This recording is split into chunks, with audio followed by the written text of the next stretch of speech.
Bienvenue, chers amis. Comment Dieu a-t-il traité Madian?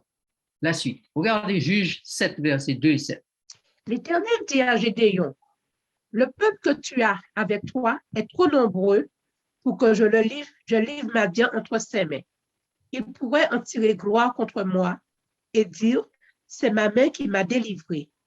Et l'Éternel dit à Gédéon, c'est par les 300 hommes qui ont la paix que je vous sauverai et que je livrerai Madian entre tes mains, que tout le reste du peuple s'en aille, chacun chez soi. Wow! La Bible est en train de nous dire, l'Ancien Testament nous raconte les tenants et les aboutissants d'une victoire finale. Et le scénario de la victoire finale est joué longtemps à l'avance par l'armée de Gédéon. L'armée de Gédéon va être rassemblée et elle comptait 22 000 hommes. Soulignez bien le texte, 22 000 hommes. L'Éternel dit à Gédéon, oh, mais ces gens-là, ils sont trop nombreux, il y a trop de soldats là. Je ne vais pas pouvoir gagner la bataille avec autant de personnes. On pourrait croire que c'est l'union qui fait la force, c'est le nombre qui est la force. Et non, Dieu dit, moi, je vais gagner avec un petit nombre. Et il dit à Gédéon, tu vas faire descendre ces gens au ruisseau, ils vont boire.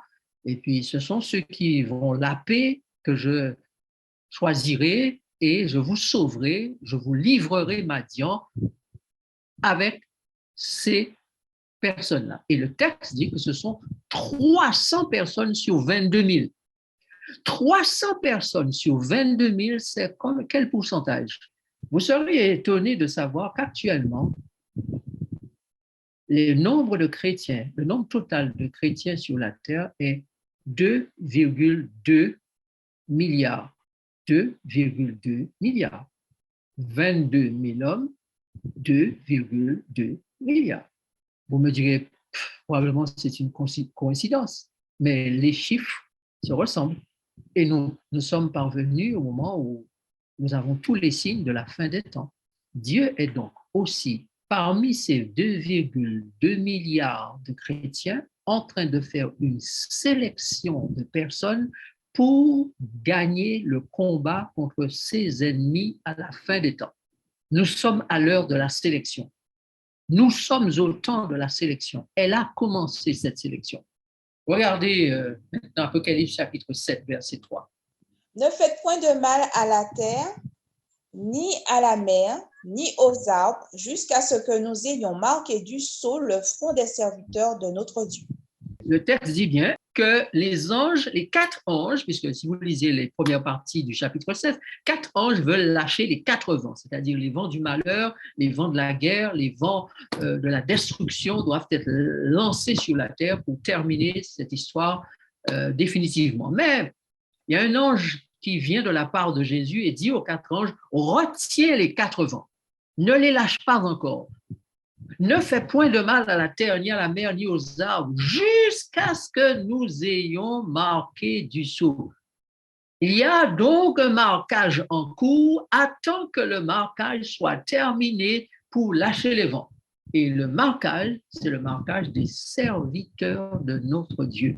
Tous ceux qui invoquent le nom de Dieu, tous ceux qui servent Dieu d'une manière ou d'une autre, et qui le prennent, ceux qui le prennent comme Père céleste, comme Dieu créateur et rédempteur, eh bien, Dieu va faire au sein de cet Israël spirituel, eh bien, il va faire une sélection de serviteurs, et ce sont ces serviteurs-là qui vont aller au combat avec lui pour gagner la guerre.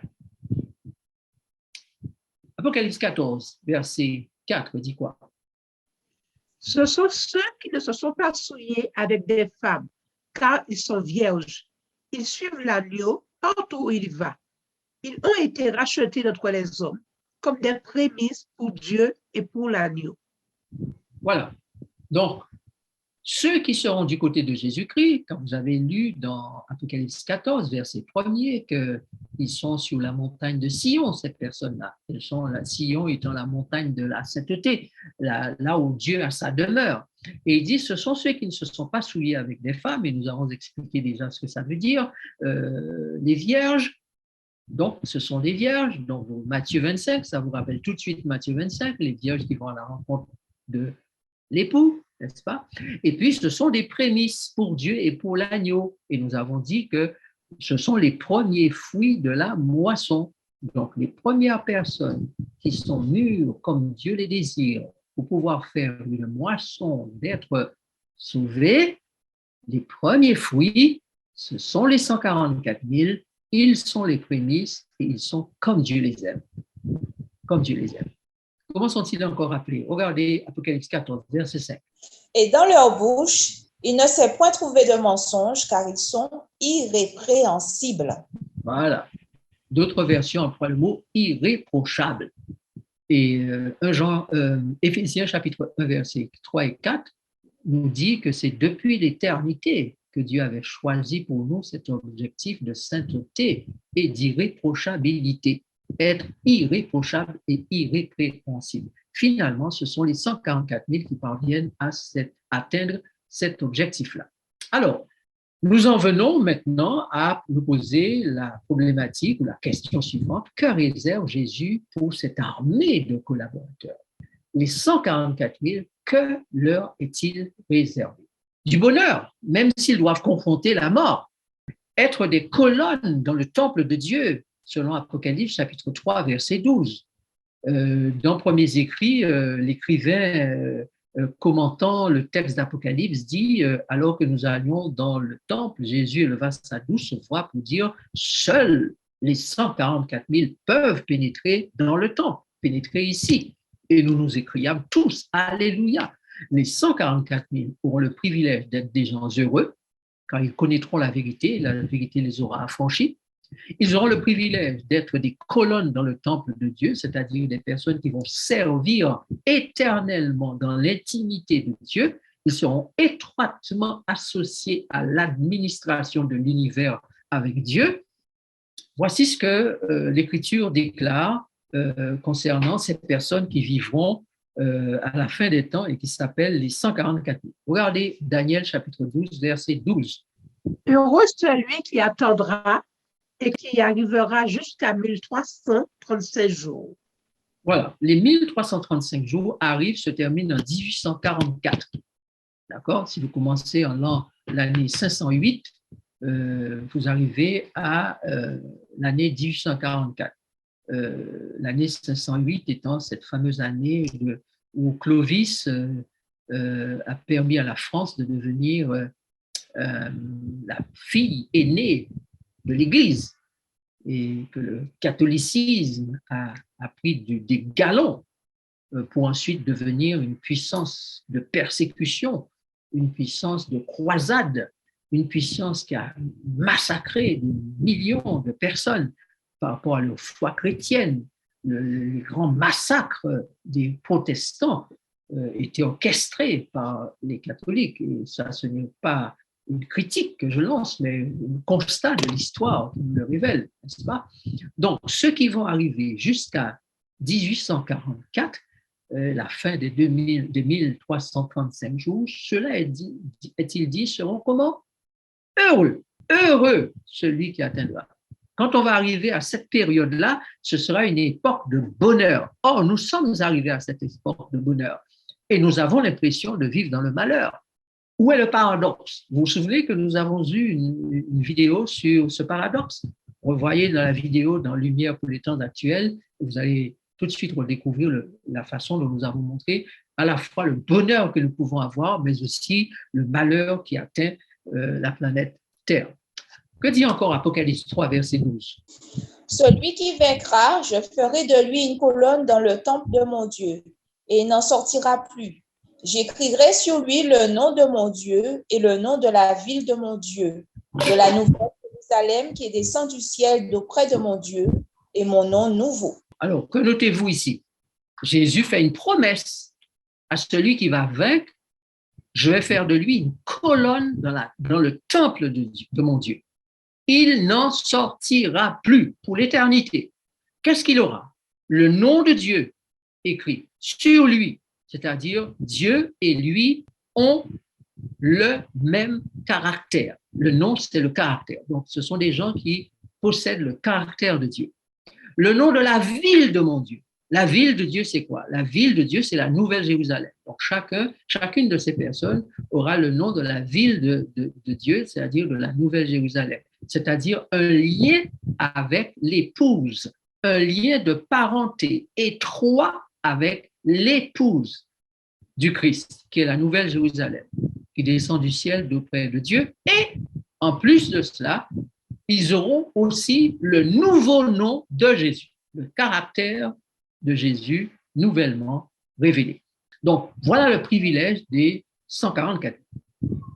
D'autres privilèges, ils seront sur la mer de cristal tout près du trône, Apocalypse 15, verset 2, et ils seront invincibles. Pourquoi? Nous verrons dans Apocalypse chapitre 14, versets 4 et 5 et 22, verset 11. Et je vis comme une mer de verre mêlée de feu. Et ceux qui avaient vécu, la bête et son image, et le nombre de son nom, debout sous la mer de verre, ayant des armes de Dieu. Voilà. Alors, vous notez bien que les 144 000 ont un privilège extraordinaire, c'est d'être debout devant le trône, sur la mer de verre. Ils ont des harpes de Dieu. D'ailleurs, nous pensons tous que quand nous allons monter au ciel, nous aurons des harpes de Dieu. Non, non, non. Il n'y a que les 144 000 qui auront des harpes. Que les 144 000. Les autres n'auront pas ce privilège. D'accord? Car seuls les 144 000 vont chanter le cantique nouveau que seuls ils sont à même d'apprendre et ils vont s'accompagner de harpes. Ce sont ceux qui ne se sont pas souillés avec des femmes, car ils sont vierges. Ils suivent l'agneau partout où il va. Ils ont été rachetés d'entre les hommes comme des prémices pour Dieu et pour l'agneau. Et dans leur bouche, il ne s'est point trouvé de mensonge, car ils sont irrépréhensibles. Donc, invincibles, le diable ne pourra pas les vaincre, car il n'a rien en eux. Ils ne sont pas souillés, ils sont vierges, ils sont véridiques, ils n'ont pas de mensonge dans leur bouche, ils sont irrépréhensibles, il ne peut rien leur reprocher, donc les voilà invincibles. Et il sait qu'avec cela, il est perdant. Que celui qui est injuste soit encore injuste, et que celui qui est souillé se souille encore, et que le juste pratique encore la justice, et que celui qui est saint se sanctifie encore. Donc, nous comprenons bien qu'à partir du moment où le Christ aura scellé ses saints, eh bien, il n'y a plus de marche arrière. Hein. Ils vont de plus en plus vers la justice, de plus en plus vers la sainteté. Ils se sanctifient en permanence et le diable les voit filer entre ses mains, comme il dit, s'enfuir libre et il ne peut rien contre lui. Il a beau leur lancer après un fleuve, leur lancer tout ce qu'il peut pour pouvoir les rattraper, c'est terminé. Terminé. C'est la victoire totale. Il a perdu le combat devant ces 144 000. Les 144 000 seront des serviteurs marqués du sceau divin et qui entreront dans la joie du Maître et recevront le commandement de ville. Ils sont les seuls à chanter le cantique de victoire et avoir des harpes en main. Lisons ces textes. Nous allons vérifier ce que la Bible en dit. Ne faites point de mal à la terre, ni à la mer, ni aux arbres, jusqu'à ce que nous ayons marqué du sceau le front des serviteurs de notre Dieu. Le terme serviteur est un terme très important dans le Nouveau Testament. Les 144 000 sont les serviteurs de Dieu. Car dans l'univers de Dieu, on est serviteur. Tout le monde sert. Dieu lui-même est un serviteur. Il n'y a pas de gens qui dominent dans le monde divin. Personne ne domine sur personne.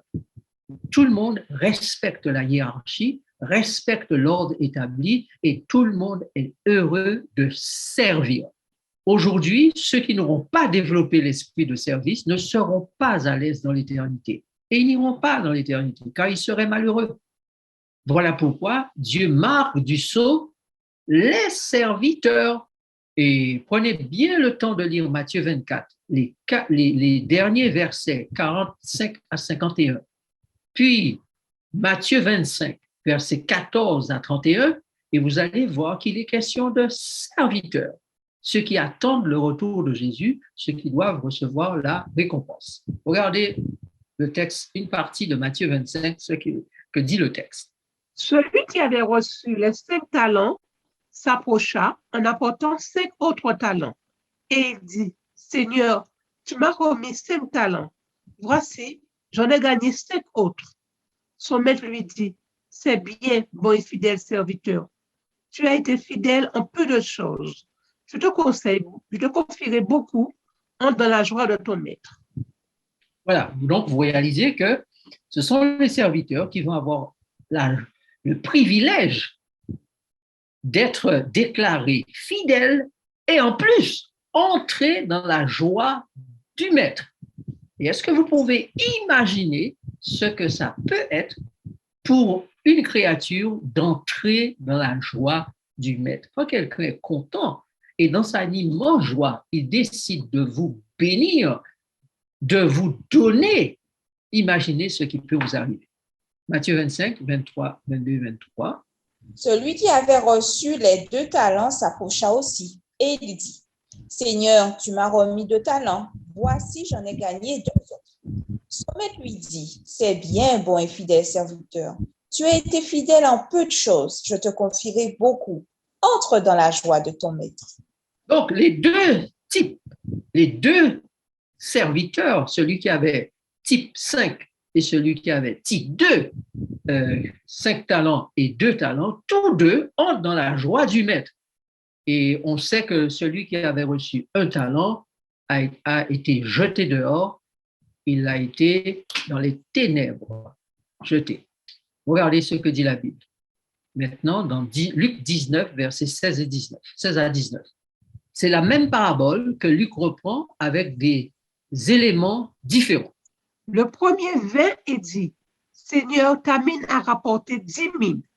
Il lui dit, c'est bien, bon serviteur, parce que tu as été fidèle en peu de choses, reçois le gouvernement de 10 villes. Le second vint et dit, Seigneur, ta mine a produit 5 mines. Il lui dit, toi aussi, sois établi sous 5 villes. Alors, Matthieu dit de ses serviteurs récompensés qu'ils entrent dans la joie du maître. Tandis que Luc dit que cette joie du maître dont il bénéficie, c'est le fait de recevoir le gouvernement de ville, 10 villes. Donc, on reçoit le gouvernement, c'est-à-dire la capacité de participer à la gestion gouvernementale de l'univers avec Dieu en fonction de la façon dont on a développé ses dons et talents. Donc, si ici, vous n'avez pas cherché à développer vos dons et talents, vous serez jeté dehors parce qu'il vous avait été confié des dons et talents de façon à vous permettre d'occuper une fonction dans l'éternité. Si vous êtes resté là dans la fainéantise, vous n'avez rien fait, vous avez tourné votre pouce, vous avez simplement été là, regarder, entendre, écouter, aller au travail, dormir, faire vos affaires, etc., prier, chanter, voilà. Et puis vous êtes jamais occupé de développer le talent qui vous ont été donnés, vous allez être pénalisé. Car aujourd'hui, Dieu est en train de sélectionner les serviteurs, ceux qui vont participer avec lui à son gouvernement. C'est la sélection qu'il fait maintenant. Il a fait d'autres sélections avant, mais depuis 1844, il est en train de sélectionner ceux qui vont recevoir le commandement de ville. Ceux qui vont à la rencontre de l'époux vont à la rencontre de celui qui entre dans son règne. C'est ce que dit Apocalypse chapitre 11, verset 15, ainsi que Daniel chapitre 7, verset 13 et 14. Apocalypse 14, verset 2 dit quoi? Et j'entendis du ciel une voix comme un bruit de grosses eaux, comme le bruit d'un grand tonnerre. Et la voix que j'entendis était comme celle de joueurs de harpe jouant de leur harpe. Donc, je souligne que les 144 000, ce sont ceux qui jouent de la harpe. Et je vis comme une mer de verre mêlée de feu et ceux qui avaient vaincu la bête et son image et le nombre de son nom, debout sous la mer de verre, ayant des harpes de Dieu. Et ils chantent le cantique de Moïse, le serviteur de Dieu, et le cantique de l'agneau en disant, tes œuvres sont grandes et admirables, Seigneur Dieu Tout-Puissant. tes voies sont justes et véritables, roi des nations. Merci. Donc, vous avez vu que les vainqueurs, ce sont les 144 000 et ce sont eux qui ont la harpe, qui jouent et qui chantent le cantique de Moïse, le serviteur de Dieu, et le cantique de l'agneau. Seuls ceux qui auront fait l'expérience des 144 000 seront capables de chanter ce cantique, le cantique de l'agneau, et de s'accompagner de harpe. D'ailleurs, si vous lisez Apocalypse 14, verset 3, vous allez lire qu'ils chantent un cantique nouveau devant le trône et devant les 4 vivants et les vieillards, et personne ne pouvait apprendre le cantique si ce n'est les 144 000 qui avaient été rachetés de la terre. Donc, il n'y a que les 144 000 qui chantent ce cantique, que les 144 000 qui s'accompagnent de harpe pour le chanter. Ils sont les seuls à participer à l'entrée triomphale de Jésus, prenant possession de son règne et étroitement associés à l'adoration de Dieu avec les 4 êtres vivants et les 24 vieillards qu'ils ont rejoints dès à présent par la foi. Lisons cette pensée de l'Apocalypse que j'ai résumée ici, mais que vous avez tout au long des textes que nous allons lire rapidement. Apocalypse 4, versets 8 et 9 d'abord. Les 4 êtres vivants ont chacun 6 ailes, et ils sont remplis d'yeux tout autour et au-dedans. Ils ne cessent de dire jour et nuit, Saint, Saint, Saint est le Seigneur Dieu, le Tout-Puissant, qui était, qui est et qui vient. Quand les 4 êtres vivants rendent gloire et honneur et action de grâce à celui qui est assis sur le trône, à celui qui vit des siècles, celui qui vit au siècle des siècles, les 24 vieillards se prosternent devant celui qui est assis sur le trône, et ils adorent celui qui vit au siècle des siècles, et ils jettent leur couronne devant le trône en disant, tu es digne, notre Seigneur et notre Dieu, de recevoir la gloire et l'honneur et la puissance, car tu as créé toutes choses, et c'est par ta volonté qu'elles existent et qu'elles ont été créées. Alors, regardez bien, les 4 êtres vivants, qui ont chacun des ailes, sont remplis de Dieu, etc., ils ne cessent de dire jour et nuit, Saint, Saint, Saint, le Seigneur Dieu, le Tout-Puissant, etc. Quand les 4 êtres vivants rendent gloire à Dieu, honneur et action de grâce, les 24 vieillards, qu'est-ce qu'ils font? Ils se prosternent devant le trône, devant celui qui est assis sur le trône, et ils adorent celui qui règne au siècle des siècles, n'est-ce pas? Ils jettent leur couronne, ils chantent, tu es digne, notre Dieu, de recevoir la gloire, l'honneur, la puissance. Tu as créé toutes choses et c'est par ta volonté qu'elles existent et qu'elles ont été créées. Donc, seuls les 144 000 pourront s'associer aux 4 êtres vivants et aux vieillards pour chanter le cantique nouveau. Seuls les 144 000 pourront apprendre ce cantique et le chanter avec les 4 êtres vivants et les 24 vieillards accompagnés de leur harpe. Seuls les 144 000 peuvent suivre l'agneau partout où il va, car il constitue la garde d'honneur, la garde royale de Jésus. Regardez ce que dit Apocalypse chapitre 5, versets 8 et 9. Quand il eut pris le livre, les 4 êtres vivants et les 24 vieillards se prosternèrent devant l'agneau, tenant chacun une harpe et des coupes d'or remplies de parfums, qui sont les prières des saints. Et ils chantaient un cantique nouveau en disant, tu es digne de prendre le livre et d'en ouvrir les sceaux, car tu as été immolé et tu as racheté pour Dieu par ton sang des hommes de toute tribu, de toute langue, de tout peuple et de toute nation. Alors, vous voyez quel est l'autre groupe qui possède des harpes, à part le groupe des 144 000, c'est le groupe des 24 vieillards. Et nous avons vu que les 24 vieillards et les 144 000 ainsi que les 4 êtres vivants sont étroitement associés dans l'adoration de Dieu. Ils chantent le cantique nouveau en disant, tu es digne de prendre le livre, d'en ouvrir les sceaux, car tu as été immolé, tu as racheté pour Dieu par ton sang des hommes de toute tribu, de toute langue, de tout peuple et de toute nation. Et la suite, nous l'avons déjà lu et relu, et je vis comme une mer de verre. La mer de verre, il y avait ceux qui ont vaincu la bête et son image, ce sont ceux-là qui chantent le cantique de Moïse, le serviteur de Dieu, n'est-ce pas? Donc, ce sont les 144 000. le verset 2 est clair. Ce sont les 144 000 qui sont sur la mer de verre et qui avaient vaincu la bête et son image et le nombre de son nom, ayant des harpes de Dieu. Ils sont debout sur cette mer de verre. C'est le grand rassemblement que Dieu fait de tous les sauvés de tous les temps.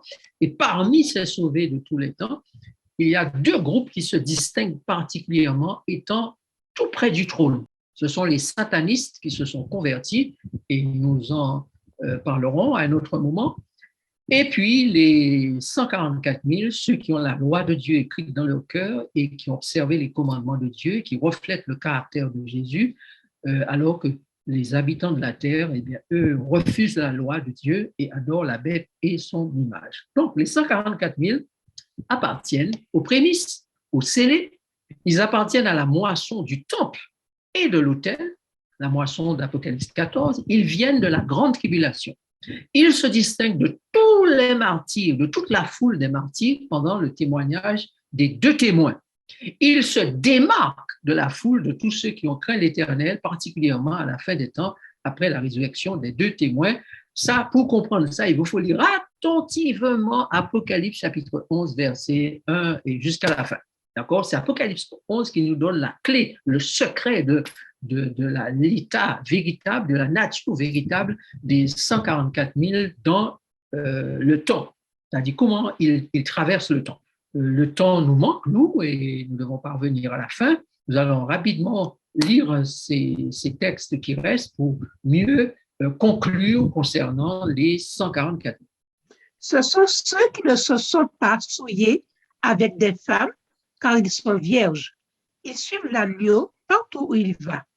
Ils ont été rachetés d'entre les hommes comme des prémices pour Dieu et pour l'agneau. Donc, ils ne sont pas les seuls rachetés, mais les rachetés prémices, premiers fruits. Ce ne sont pas les seuls sauvés, mais ce sont les premiers fruits, c'est-à-dire les premières personnes depuis les siècles de toute l'histoire de la rédemption, de la chrétienté, de l'histoire de l'humanité. Ce sera la première fois où Dieu obtiendra des personnes qui sont comme il souhaite qu'elles soient, irréprochables, véridiques, vierges, pures, saintes, sans défaut. D'accord? Le diable n'a rien en eux. Ils sont identiques à l'agneau. Ils suivent l'agneau partout où il va. Partout, ils sont comme l'agneau. Comme l'agneau. Mais ce ne sont pas les seuls sauvés. Car souvenez-vous de notre étude, des études précédentes, nous vous avons dit que ce sont les 144 000 qui héritent des cieux. Ceux qui sont pauvres en esprit, c'est-à-dire ceux qui ont réussi à cultiver l'humble esprit, l'humilité, l'esprit humble de Christ. Et puis les autres, ils vont hériter de la terre, dit Jésus. Matthieu chapitre 5. Okay? Vous lisez ce texte, vous revoyez la vidéo. Je regardais, et voici, il y avait une nuée blanche, et sur la nuée était assis quelqu'un qui ressemblait à un fils d'homme, ayant sur sa tête une couronne d'or et dans sa main une faucille tranchante. Et un autre ange sortit du temple, criant d'une voix forte à celui qui était assis sur la nuée: lance ta faucille et moissonne, car l'heure de moissonner est venue, car la moisson de la terre est mûre. Première moisson, regardez bien, soulignez bien. Quand vous lisez la Bible, lisez avec beaucoup d'attention, lentement, pesez les mots car ils sont importants. Vous avez noté ici qu'il y avait une nuée blanche. Donc ici, il ne s'agit pas du second retour de Jésus, mais il s'agit de son retour vers le Père, c'est-à-dire la même histoire que l'on trouve dans Daniel chapitre 7, versets 13 et 14. Jésus qui s'avance vers l'ancien des jours. Il est sur la nuée et il ressemble à un fils d'homme. Quand il revient, il ne ressemble pas à un fils d'homme, il ressemble à un roi, roi des rois et seigneur des seigneurs. Mais quand il ressemble à un fils d'homme, c'est-à-dire celui qui est né de la même nature que les pécheurs, donc notre frère Jésus, eh bien, c'est son avancée sur les nuées vers l'ancien des lieux, c'est-à-dire que c'est son passage du lieu saint au lieu très saint. Voilà pourquoi l'ange qui le précède ou qui vient, il est dit qu'il sort du temple. Regardez bien, soulignez. Et un autre ange sortit du temple, c'est-à-dire du sanctuaire, criant d'une voix forte à celui qui était assis sur la nuée, donc il s'avance pour aller dans le lieu très saint, lance ta faucille et moissonne. Vous réalisez bien que cette venue se fait avant la moisson, car l'heure de moissonner est venue, car la moisson de la terre est mûre. Donc, c'est ça qu'il faut faire très attention quand on lit la parole. Et celui qui était assis sous la nuée jeta sa faucille sur la terre. Et la terre fut moissonnée. Et un autre ange sortit du temple qui est dans le ciel, ayant lui aussi une faucille tranchante. Voilà, donc notez qu'il y a donc une moisson, que cette moisson n'est pas la moisson, le retour de Jésus, ce n'est pas quelque chose qui se fait au moment du second retour de Jésus, c'est quelque chose qui se fait entre la venue de Jésus vers l'ancien des jours et sa seconde venue. Et c'est pendant que le temple est ouvert que ces choses-là vont se passer. La moisson se passe alors que le temple est encore en activité, le sanctuaire. Donc. Versets 18 à 20 pour terminer cette partie. Et un autre ange qui avait autorité sur le feu sortit de l'autel et s'adressa d'une voix forte. Excuse-moi, tu as noté qu'il n'est pas sorti du temple cette fois. Il sort d'où? De l'autel. Voilà. Très attention. Très important de faire attention à ça. Un ange sort du temple et un ange sort de l'autel. Ça a un sens. Continue.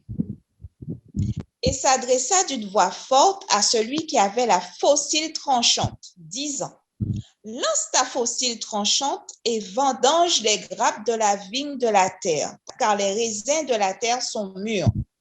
Et l'ange jeta sa faucille sur la terre, et il vendangea la vigne de la terre, et jeta la vendange dans la grande cuve de la colère de Dieu.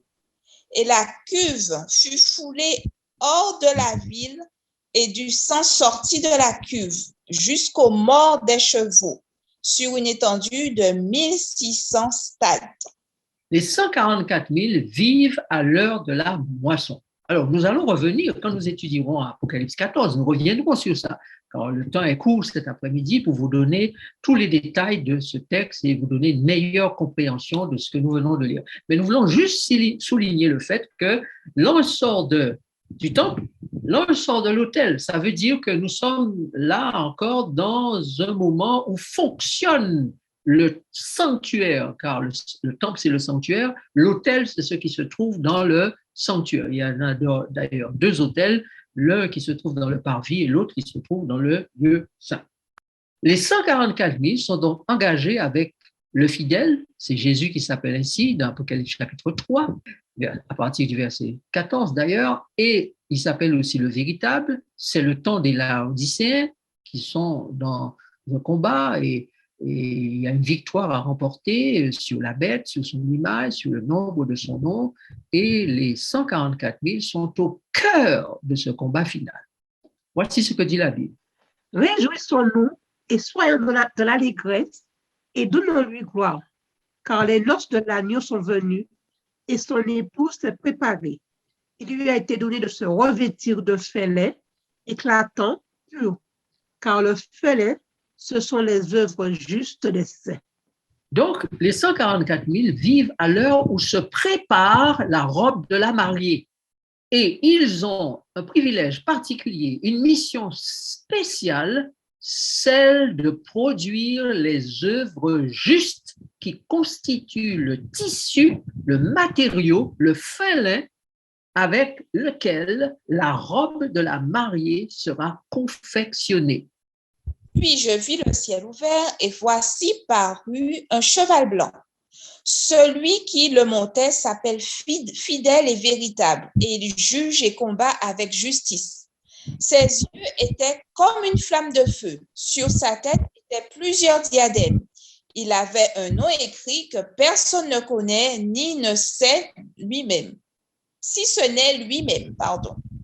Et il était revêtu de vêtements teints de sang. Son nom est la parole de Dieu. La campagne de Jésus, la guerre, le combat final est lancé. Et cette guerre, ce combat, sera mené avec la parole de Dieu. Voilà pourquoi Jésus dit, l'évangile sera prêché dans le monde entier pour servir de témoignage à toutes les nations, alors viendra la fin. C'est le temps des 144 000. C'est leur heure pour qu'ils évangélisent, leur heure pour qu'ils utilisent puissamment la parole de Dieu de façon à ce que le combat soit justement mené et la victoire avec le Christ remportée. 14 à 16. Les armées qui sont dans le ciel le suivaient sur des chevaux blancs, revêtus de fêlets blancs purs.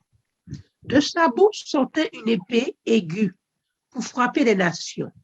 Il les pétra avec une verge de fer et il foulera la cuve du vin de l'ardente colère du Dieu Tout-Puissant. Il avait sous son vêtement et sous sa cuisse un nom écrit, Roi des rois et Seigneur des seigneurs.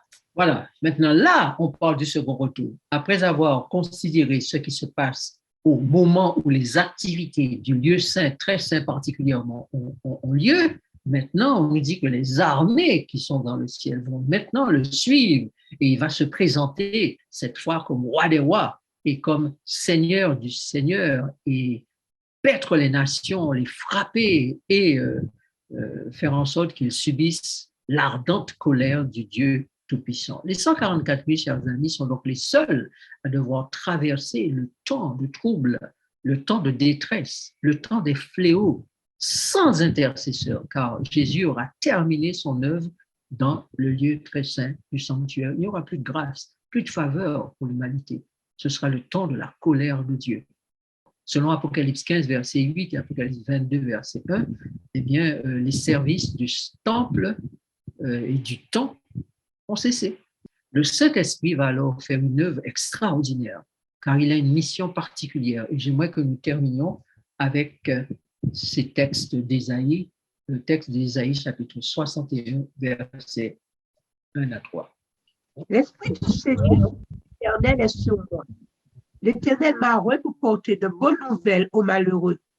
Il m'a envoyé pour guérir ceux qui ont le cœur brisé, pour proclamer aux captifs la liberté et aux prisonniers la délivrance, pour publier une année de grâce de l'Éternel et un jour de vengeance de notre Dieu, pour consoler tous les affligés. Accordez aux affligés de Sion pour leur donner un diadème au lieu de la cendre, une huile de joie au lieu du deuil, un vêtement de louange au lieu d'un esprit abattu, afin qu'on les appelle des tébérettes de la justice, une plantation éternelle. Des térébintes de la justice, une plantation de l'Éternel pour servir à sa gloire. Ils rebâtiront sur d'anciennes ruines, ils relèveront d'antiques décombres, ils renouvelleront des villes ravagées, dévastées depuis longtemps.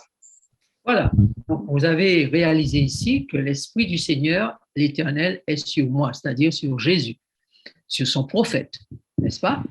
Car l'Éternel a oint son prophète, le Christ, pour apporter de bonnes nouvelles aux malheureux, ceux qui ont le cœur brisé, les captifs, les prisonniers, publier une année de grâce, un jour de vengeance de notre Dieu pour consoler les affligés.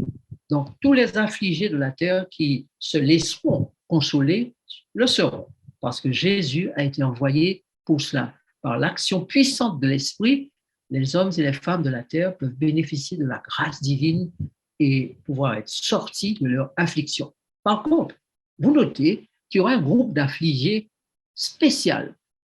Et Ésaïe dit que c'est les affligés de Sion. Et ces affligés de Sion vont avoir un privilège, des droits, une récompense spéciale que les autres n'auront pas. Pour ces affligés de Sion, ils auront un diadème au lieu de la cendre, ils auront une huile de joie au lieu du deuil, un vêtement de louange au lieu d'un esprit abattu, afin qu'on les appelle des térébintes de la justice. Tous les affligés auront un diadème au lieu de la cendre. Tous les affligés auront une huile de joie au lieu du deuil.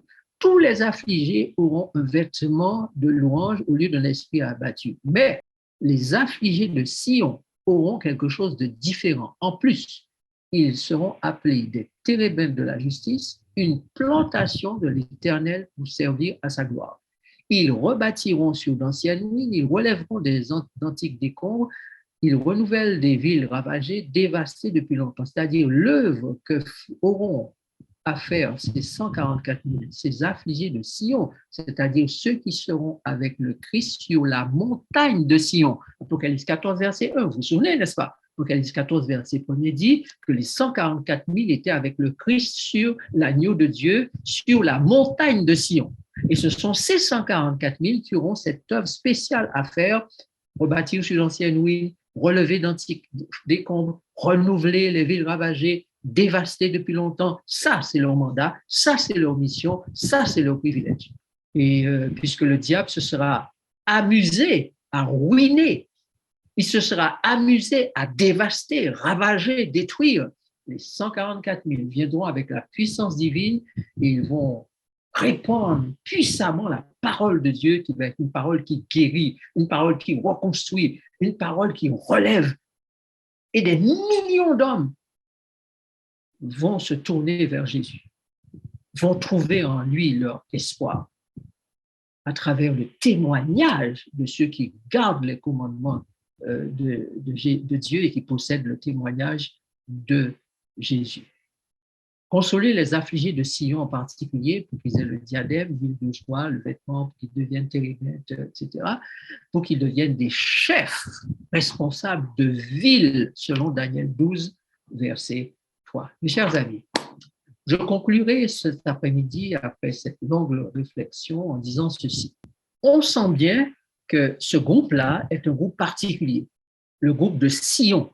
Si les autres groupes ou l'autre groupe, quand il n'y en a que deux, le groupe de Sion et le groupe d'Israël, ou ce qu'on appelle encore le peuple de Sion, on l'appelle aussi le peuple de Sion d'ailleurs, mais il y a ce Sion, la montagne sainte, ceux qui sont sur la montagne sainte, et ceux qui sont dans Jérusalem. Donc, comme toujours, la Bible est suffisamment claire pour que nous comprenions qu'il y a le groupe des sacrificateurs, ceux qui œuvrent dans le temple, et ceux qui sont les adorateurs, qui sont les sujets du royaume. Donc, il y en a qui vont être les gouvernants avec Jésus, les sacrificateurs, ceux qui vont enseigner, ceux qui vont être des chefs, ceux qui vont recevoir des commandements de ville, et ceux qui vont être des administrés du royaume de Dieu, ceux qui vont appartenir à la ville, à la Jérusalem, n'est-ce pas, à toutes ces infrastructures.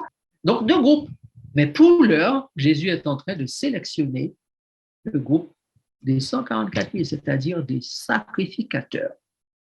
Donc, les sacrificateurs, les 144 000, vont être un puissant instrument entre les mains de l'Esprit pour vaincre la bête et son image, son nom et le nombre de son nom. La question est, veux-tu tout mettre en œuvre pour faire partie de ce groupe-là? Vois-tu, monsieur Volodymyr Zelensky, président de l'Ukraine, et monsieur Vladimir Poutine, président de la Russie, n'auraient jamais pu entrer en guerre s'ils n'avaient chacun une armée sur laquelle ils puissent compter. Le diable peut compter sur son armée. Jésus compte sur toi pour constituer son armée, pour vaincre le diable, la bête, son image, le nombre de son nom. Il a besoin de toi. Dans ce monde informatisé, médiatisé, robotisé, contrôlé, dirigé par le dragon et ses serviteurs, forcé à devenir des objets connectés, il faut des gens qui ont un niveau d'intelligence de la parole, des gens qui sont à l'image de Jésus, des gens qui sont revêtus pleinement de l'Esprit du Christ pour être efficaces entre les mains de Dieu et pouvoir résister au diable, au dragon et à ses acolytes. Chers amis, la victoire sur la bête et son image, le nombre de son nom, la victoire sur la trinité des 6. 6, c'est une trinité. Le diable fait une contrefaçon à la trinité. Cette trinité est prévue pour venir au 6e millénaire. Ce sera une trinité puissante.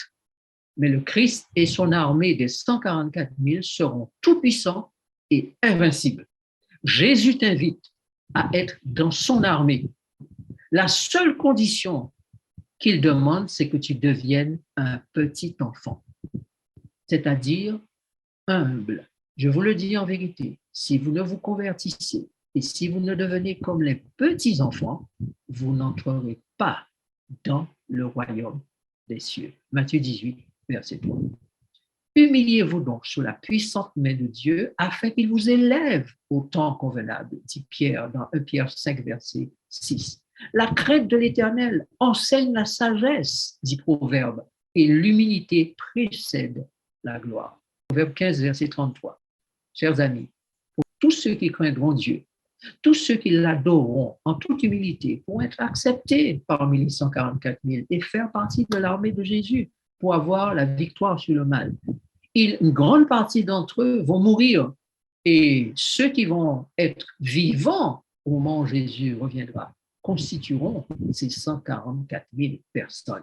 Tous ceux qui seront parvenus à vaincre le moi donneront à l'armée du Seigneur une force invincible par la bête et par son image. Victoire sur le moi.